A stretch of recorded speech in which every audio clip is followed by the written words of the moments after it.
So we have some fantastic news for progressives. It appears that Representative Alexandria Ocasio-Cortez will be joining the committee leading the House's oversight of banks, lenders, and financial markets.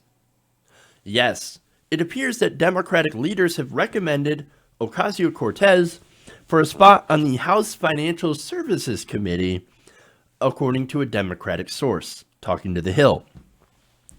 Now, Ocasio-Cortez, of course, had talked to The Hill earlier, back in November, saying, hey, man, look, I'm very interested in joining that committee so that I can start pushing it to the left, so I can start proposing and really voting on progressive policy to get that stuff out to the floor. Well, that's awesome. That is excellent news when it comes to finances, when it comes to banking. Now, imagine, right? You have her and Representative Maxine Waters. She's the chairwoman of the House Financial Services Committee. Oh, those guys are going to stick it to Wall Street. Oh, that's going to be great. Now, the people who wrote this article for The Hill, Silva Lane and Scott Wong, point out that while New Yorkers often land seats in the financial services panel, those who do so are often more sympathetic to Wall Street.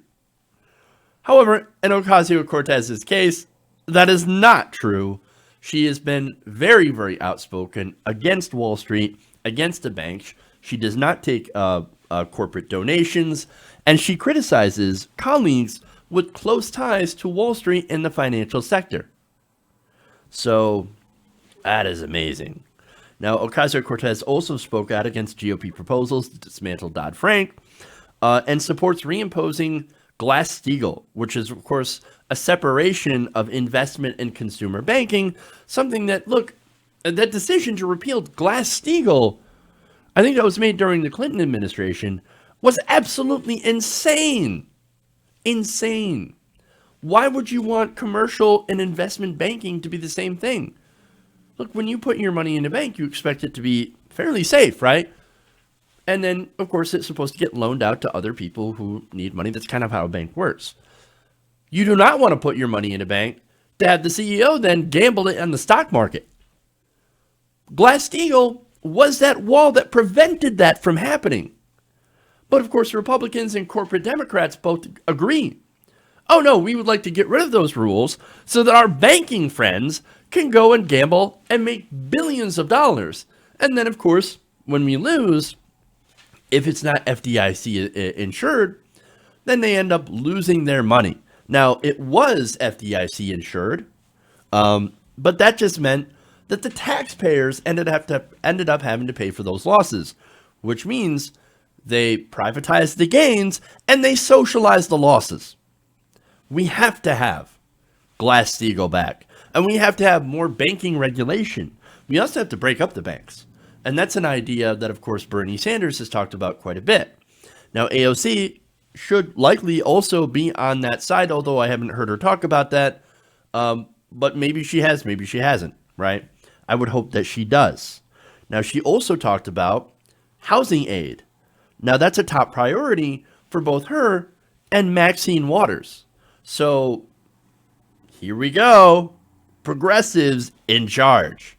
Progressives in charge of these very important committees that actually make the decisions on what kind of, legislation will end up making it to the House floor.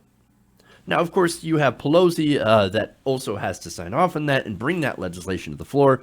That can be a big problem.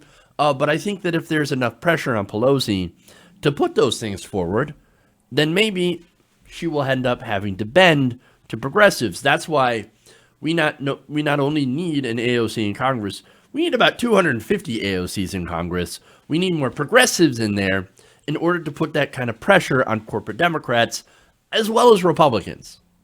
And I think if we have enough people in there, enough progressives in there, then we'll make a big, big difference. But this is a start. And besides, this is how you know you're winning. I mean, imagine this. We couldn't imagine this years ago.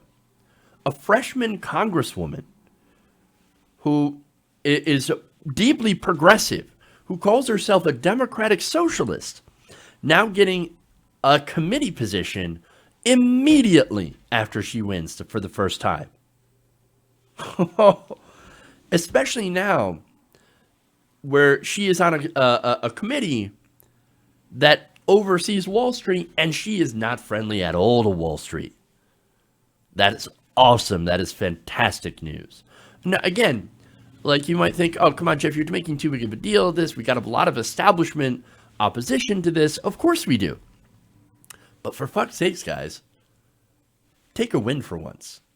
Yes, I know it's a small step. Yes, I know we've got a veritable mountain to climb. Corporate Democrats trying to jump in our path and to block us every single step of the way. But God damn it, we can have a little bit of a win. And I think this is a win. And you've got to start somewhere. And this is a great start. Now what we have to do is we have to keep on pushing. We have to keep on fighting. Primarying Democrats, which of course leads me to 2020, right?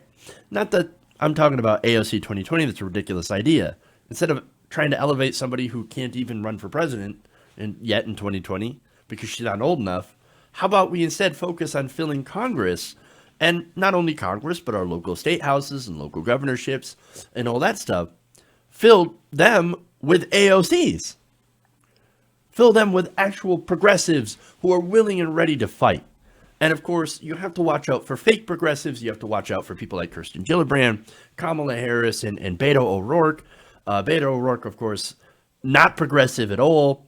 And so you have to watch out for those people, and you have to vet them, and you really have to watch out for those red flags. You have to look into their histories, into their voting records, into their past.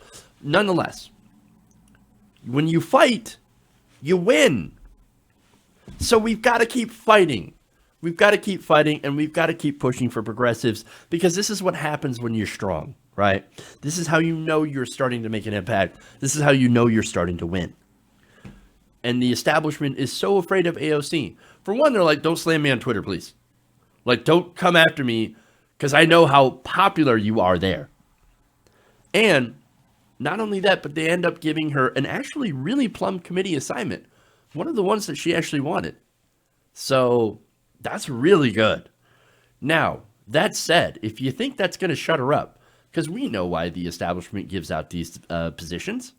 Oh, if we just give her a good position somewhere and then stack it the rest with corporate Democrats where she actually can't do anything, well, that's going to shut her up, and we're still not going to be able to be friendly to the banks, right?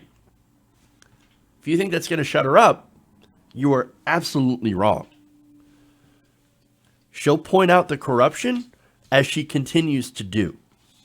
And if anything, this position is going to embolden the progressive movement to fight harder.